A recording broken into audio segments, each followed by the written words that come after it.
Que a paz de Jesus esteja em nossos corações. É um grande prazer estarmos aqui hoje para o estudo resumo do capítulo 19 do livro Nos Domínios da Mediunidade, cujo título do capítulo é Dominação Telepática.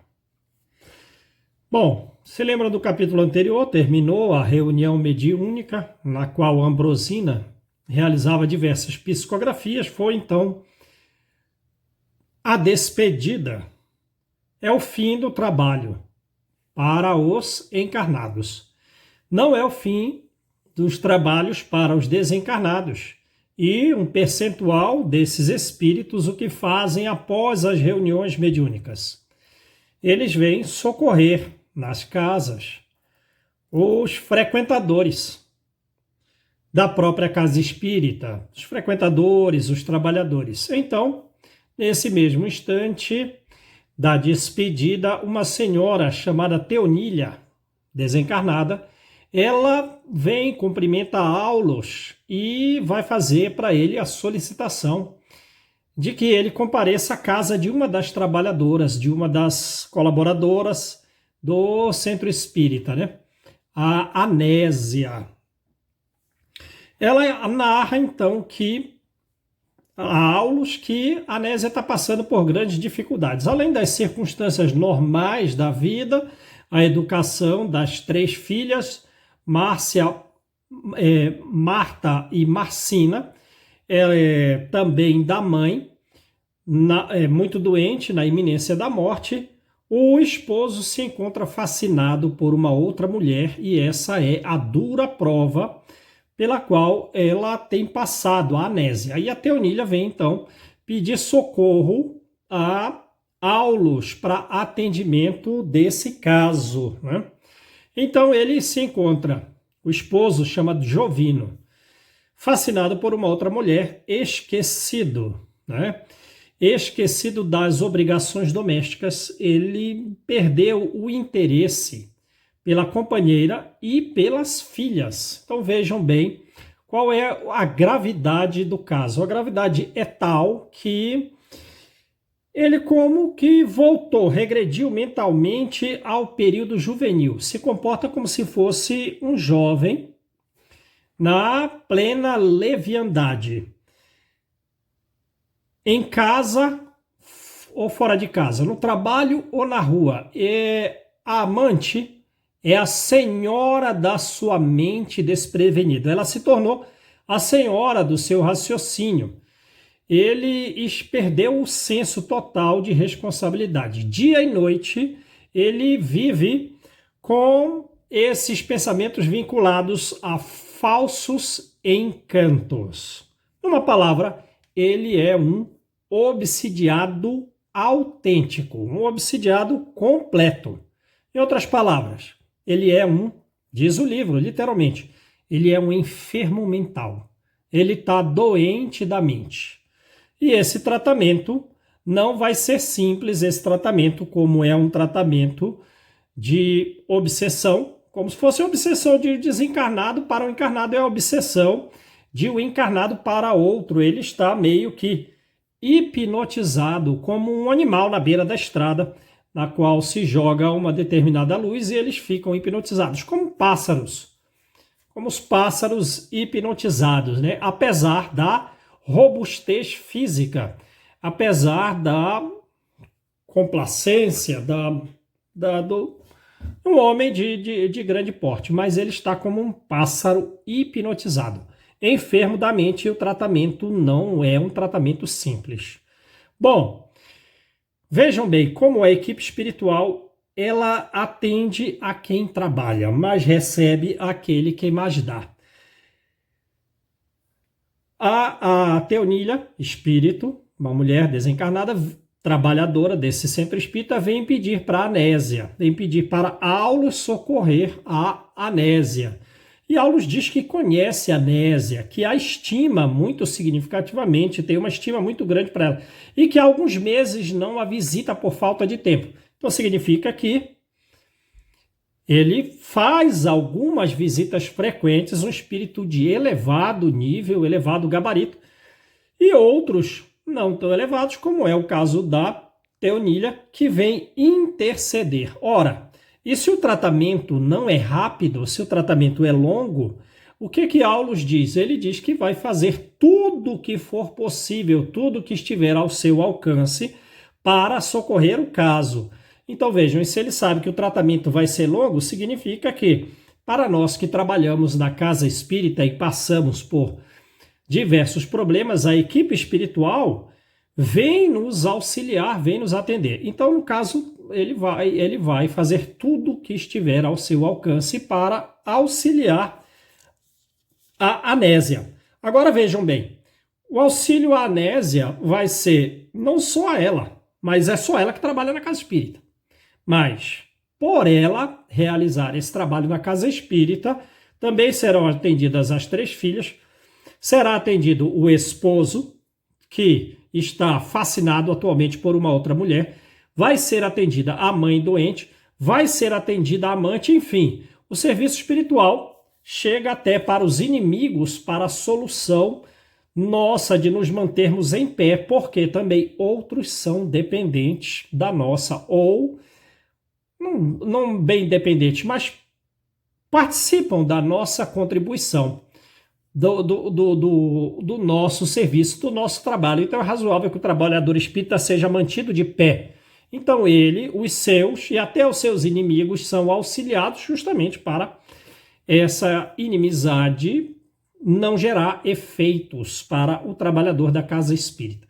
Então, como a anésia trabalha muito significativamente, a Teonília e naturalmente outros espíritos da casa não se sentiriam confortados se não pedissem a intercessão de Aulos, que já a conhecia e já havia atendido diversas vezes, iria fazer o que fosse possível para socorrê-lo, sabendo que o prazo de atendimento do caso era longo. A Teonília, não tão evoluída, ela acredita que a amante é uma mulher perversa, né? No que é retificada, então, vejam aí, não é o desencarne e nós vamos ao plano espiritual levando os nossos níveis de conhecimento, as nossas interpretações, os sentimentos quais temos aqui na Terra. Então, para Teonília, que vem pedir a intercessão, ela crê que a amante é uma mulher perversa, e Aulos diz, não, ela é uma mulher triste, é uma irmã infeliz, que está num estado de infelicidade, né? Então, o trabalho não vai ser simples. E Aulos não recebeu a informação e vai, digamos, já imediatamente socorrer, fazer algum atendimento, digamos assim, célere, rápido. Não. Ele vai estudar o caso. Ele afirma que é imprescindível conhecer o passado para saber as raízes dessa ligação indébita, porque provavelmente Jovino ele está retornando as impressões de vidas passadas. Então ele provavelmente já se relacionou em vidas anteriores com essa amante, mas que na vida atual ele pediu essa prova com a finalidade redentora, mas não está sabendo se comportar, não está sabendo resistir a essa prova, a essa própria prova pedida para ele alcançar uma redenção diante do caso. E Aulos vai esclarecer que essa é a influência mediúnica comum e vulgar na experiência de muitas pessoas nos relacionamentos sociais de encarnados para encarnados. Então, no dia seguinte, então vejam, ele foi estudar o caso, saber das raízes do passado, saber quais eram as relações de vidas anteriores dessa ligação atualmente indébita, né? E ele só vai 24 horas depois iniciar um trabalho que é um trabalho de longo prazo, e ele vai fazer tudo o que estiver ao seu alcance, naturalmente com o apoio da Teonília e de outros espíritos para a solução do problema, que não se resolverá simplesmente, rapidamente, pelo atendimento da equipe espiritual, Vejam, a equipe espiritual trabalhará através, naturalmente, de aulas, que pode até também pedir socorro a Gabriel, lembra do capítulo anterior, um espírito mais evoluído que ele, a depender das circunstâncias, para atuar no caso. Então, a equipe espiritual vai solucionar aquele problema ou buscar solucionar. Naturalmente, nós temos que participar dessas soluções, mas eles vão trabalhar e fazer tudo o que estiver ao seu alcance, ao alcance de todos eles, para a solução do problema. Então ele vai começar o serviço no dia seguinte. Em hora combinada, a própria Teonília já aguardava no portão da casa. É uma casa confortável, mas não é uma casa luxuosa. Tem uma roseira, mostra ali os cuidados que a própria Anésia tem com a família. E nesse momento a família está fazendo uma refeição. André Luiz narra que a Anésia é uma mulher jovem, o Jovino já é um homem maduro, ainda é muito bem posto, eles têm as 3 filhas. E na mesa, Jovino está extremamente contrafeito. E o diálogo das 2 irmãs mais velhas, narrando episódios humorísticos do trabalho, elas têm trabalhado num bazar, né, para auxiliar em casa com as questões financeiras. O diálogo delas, humorístico, não é capaz de quebrar a sisudez do esposo. Ele está aborrecido e permanece aborrecido, sem dar muita atenção ao diálogo das meninas. Agora, a Anésia não, ela está totalmente terna, contente, incentivando a conversa das filhas, né? E depois do jantar, a Anésia foi arrumar a copa à cozinha, foi trabalhar. A filha mais nova foi recomendada que fosse ficar com a avó, que está muito doente, na verdade ela está na iminência da morte e deveria acompanhar, né, verificar se estava tudo bem com a avó. Jovino, ele foi sentar na cadeira, foi sentar na poltrona e ler o jornal da tarde. E as irmãs mais velhas continuaram a conversa na sala. De repente, o Jovino se levantou e a Anésia ficou inquieta. Ainda assim falou, apesar de inquieta, com um tom de voz delicado: nós podemos te esperar mais cedo hoje? E ele ficou titubeando, né? Hoje, sem olhar para ela, né? Aí, hoje, sim, nós faremos a prece em conjunto. Aí não, né? Prece? Para que prece? Né? Para que isso de prece? Sim, eu creio na oração e pelas dificuldades pelas quais nós estamos passando, a prece nos auxilia na solução dos nossos problemas. Não concordo. Eu não tenho tempo para esses tabus. Eu não tenho tempo para isso. Eu tenho negócios, eu tenho compromissos que são inadiáveis. Compromissos, negócios inadiáveis. Nesse momento que ele falou isso, surpreendentemente, André Luiz se espantou, Hilário se espantou, Aulus talvez não, né? Jamais experiente nesse tipo de serviço, mas para André Luiz e Hilário foi surpreendente. Mas nesse instante que ele falou dos negócios, dos compromissos inadiáveis, surgiu a imagem de uma mulher que se projetou à frente dele, como se estivesse projetada à distância. E essa imagem dessa mulher aparecia e sumia, era intermitente, aparecia e desaparecia, aparecia, desaparecia, intermitente. Com essa imagem, ele ficou mais distraído, ele ficou mais carrancudo com a esposa, ele ficou mais endurecido, a tratando até de forma irônica, né? Mas nesse momento, vejam que a questão 495 do Livro dos Espíritos fala que os espíritos, eles dirigem nossos pensamentos e atos. Sim. Então, Teonília, espírito, atuou por intermédio no diálogo, né? Está mais para um atrito da parte do esposo e não da esposa, mas não está sendo para ela uma conversa agradável. E Teonília influencia dizendo: Jovino, você não concorda que nós estamos mais distantes?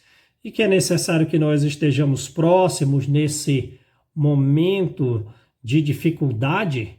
E ele, como assim próximos? Se a gente tivesse lá 20 anos atrás, no período colegial, talvez você tivesse razão. E quanto a problema, a casa não tem problema nenhum. Eu estou precisando de dinheiro, mas não estou dormindo sobre as necessidades das nossas filhas, e ela narra, né? Então, nós temos que auxiliar a nossa filha.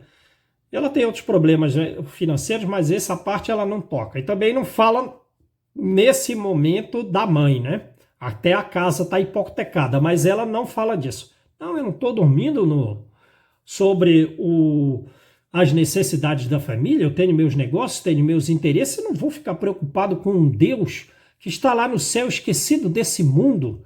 Falou com um tal grau de... falou com um tal grau de ironia, um tal grau de agressividade que a própria Teonília, que estava influenciando, achou que o melhor era silenciar. Então, o marido apertou a gravata, bateu a porta e se retirou. Bom, a Anésia, ela caiu humilhada na poltrona e começou a chorar. E começou a falar negócios, mentira. Tem sim uma mulher nova, uma mulher fria, sem coração, que não vê os problemas dessa casa, e começa a enumerar os problemas, né? As filhas desde jovem já necessitando ganhar recursos para auxiliar em casa, a nossa mãe doente, a casa hipotecada, né? Outras dívidas, um imenso trabalho aqui nesta casa, né? E o que aconteceu? Nesse momento é que ela emitiu esses pensamentos, a mesma imagem daquela mulher que havia aparecido ao esposo apareceu agora a ela, estava ao redor dela. E essa presença energética a deixou no estado de maior angústia. Ela começou a se sentir mal. Ela começou a ter um mal-estar significativo. Então ela não via a amante, mas ela registrava a presença daquela energia, né, daquele pensamento com imagem, a ponto dela ter uma dificuldade orgânica, uma tribulação mental, né? E elas já começaram a entrar no atrito. Elas já começaram a entrar no atrito. Então vejam, na hora do jantar, alguns minutos antes, a Anésia, trabalhadora de um centro espírita muito dedicada, por isso está recebendo auxílio, ela estava numa situação muito terna, pacífica, né? Agradável, e de repente foi para um raciocínio tempestuoso. E nesse momento, quando está emitindo esse raciocínio, o próprio pensamento da mulher a representa ali, da amante. E a Anésia, sim, eu me lembro dela. Então vejam, ela captou até a imagem da mulher. Sim, eu me lembro dela, e agora ela está em franco desespero, um desespero significativo emocional. E começou a falar, né? Mas é uma boneca da perversidade. Faz muito tempo que ela trabalha que ela atrapalha esta casa. Jovino está muito modificado, ele está nos abandonando, não quer mais nem saber das orações. Essa mulher é uma adversária terrível, é uma cobra traiçoeira, né? Começou a falar neste termo, né? Se fosse no passado eu a teria esmagado, mas hoje a minha religião digamos assim, me protege das consequências de uma prática de violência. E esse pensamento de revide, o que acontece? Torna esses pensamentos agressivos, esses pensamentos de angústia, de raiva, tornam a imagem mais intensa. Ela adquire tal intensidade que é como falta pouco para ela estar corporificada no local. Falta pouco. E aí também outra coisa aumenta. O quê? O mal-estar da anésia. Aumenta o mal-estar da anésia. Então, para André Luiz, Hilário e Aulus, enfim, para a equipe espiritual que estava lá, a imagem está totalmente materializada. E elas começam a digladiar mentalmente. Pensamento com pensamento. A mulher fisicamente não está lá, mas o pensamento dela a representa. E elas estão ali mentalmente trocando farpas, trocando energias deletérias. Energias que causam mal-estar na fisiologia do corpo físico, né? Então elas estão lá, começaram a trocar acusações recíprocas, palavras duras, lembranças amargas. E a Nésia foi ficando cada vez pior, fisiologicamente. O sangue subiu à cabeça, teve uma tensão cerebral. O desequilíbrio físico era grave. Quanto mais aumentava a revolta, quanto mais aumentava a amargura, mais aumentava o desequilíbrio físico. E nesse momento, então, a própria Teonília foi dar um passe nela, foi fazer um afago ali, explicando a Aulus que aquela situação é diária e já há muitas semanas tem ocorrido. E ela teme pela saúde dela. Então aí Aulus sim, Aulus intercede. Ele também vai participar do processo do passe, da influência energética. E ele atua sobre, dando passe, e a manifestação diminui até a cessação completa do fenômeno, né? E Aulus diz que Jovino está sob uma dominação telepática a que ele se rendeu muito facilmente. Se rendeu muito facilmente. E como um casal ele vive num regime de intercâmbio de influência mútua, a Nésia tem também sofrido de forma significativa, de forma irremediável. Este é o caso generalizado da influência obsessiva perigosa de encarnado para encarnado. E tem, diz Aulus, milhões de lares na Terra, milhões, em que há uma constante luta mental, pensamentos em guerra, sentimentos que são uma manifestação energética de angústia, de repulsa. E essa guerra mental, essa sintonia mediúnica, diz ele, é responsável pelas alienações e os transtornos mentais conhecidos da psicologia.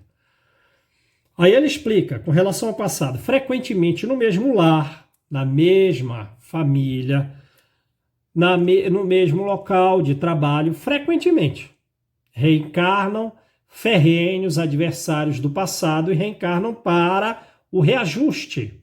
Porém, raramente se reajustam.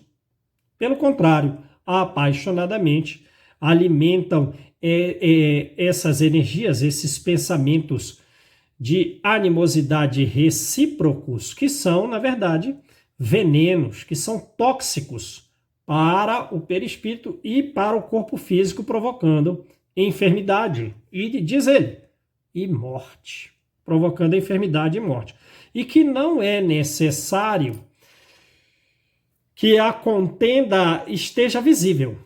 Basta essa emanação energética oculta de pensamentos de ódio, de crueldade, de ciúme, de desrespeito, para que esta alimentação energética seja corrosiva, seja destruidora.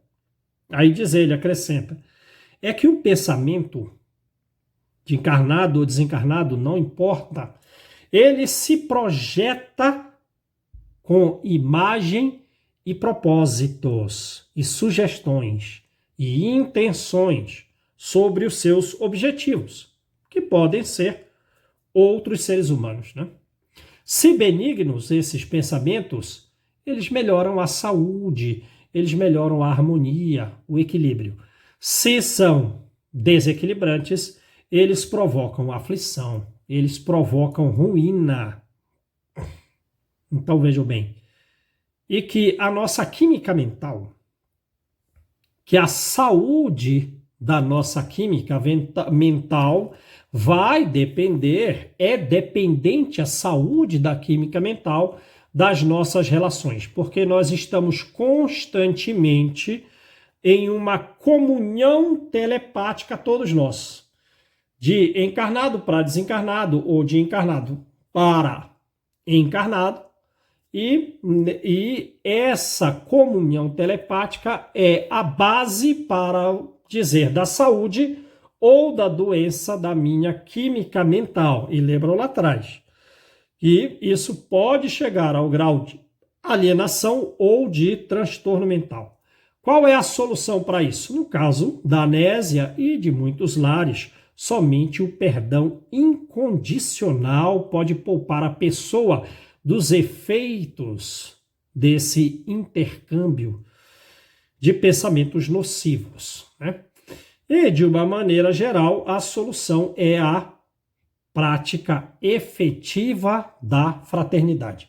É que nós devemos efetivamente cumprir o mandamento de Jesus, que diz, né, que devemos amar os inimigos, fazer o bem aos que nos odeiam, orar pelos que nos perseguem e caluniam. Essa é a forma. A fraternidade efetiva é a forma de solucionar todos os efeitos danosos consequentes da antipatia, que nos gera doenças, que causa, como diz o livro, até a morte, esse conúbio energético, mental, nocivo. Então, depois do atendimento de Anésia por Aulus, ela se levantou, verificou que era hora de fazer a oração junto com a mãe doente, e a equipe espiritual vai acompanhá-la nessa oração, a própria mãe. Então vejam aí, vamos praticar o bem e buscar a nossa melhoria íntima por nós mesmos, e seguindo nesse caminho, independentemente do grau em que estamos na escala evolutiva, se buscarmos auxiliar e buscarmos ajudar a nós próprios, né? Estudando, fazendo bem, fazendo orações, nós próprios seremos atendidos, não só por nós, mas pela própria corrente de auxílio na qual nós estamos inseridos, né? Somos um elo de uma corrente que nasce das mãos de Jesus, parte para as mãos, as mentes e os corações de outros espíritos superiores, chegam a nós, mas não terminam em nós. Trabalhemos e evitemos a dominação telepática. Que Jesus nos abençoe. Muita luz, muita paz a todos.